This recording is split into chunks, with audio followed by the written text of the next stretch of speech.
C'est de saison se débarrasser de son sapin de Noël, mais il y a aussi les arbres invendus, des sapins encore tout frais qui trouvent une nouvelle utilité. Vous allez le voir, ils font le bonheur des animaux du parc zoologique de Mulhouse. Géraldine Dreyer, Bernard Stemmer.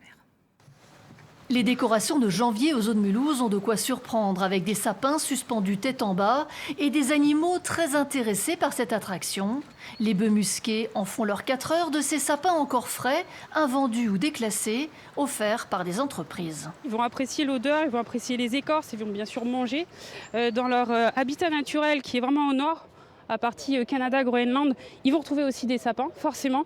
Donc on retrouve des éléments naturels à leur milieu.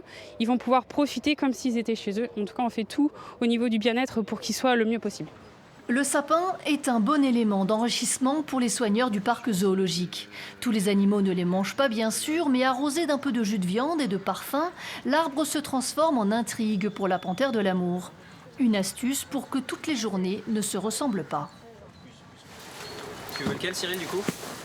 Et pour chaque espèce, on adapte la stratégie. Ici, les capucins à ventre jaune vont pouvoir picorer des vers de farine cachés entre les aiguilles. Et le sapin est en fait là juste en tant que puzzle alimentaire dans lequel on va mettre ces vers de farine, mais ça va complexifier la façon dont les capucins vont pouvoir accéder à la nourriture. Et c'est ça qui crée l'enrichissement en tant que tel. Donc il y a le côté nouveauté, il y a le côté odeur également. Et puis la complexité qu'on a introduite là en rendant les vers plus difficiles d'accès, on va dire. Excepté les reptiles, la quasi-totalité des animaux va se frotter au sapin en ce début d'année. Une façon parmi d'autres de les stimuler et d'observer leur comportement.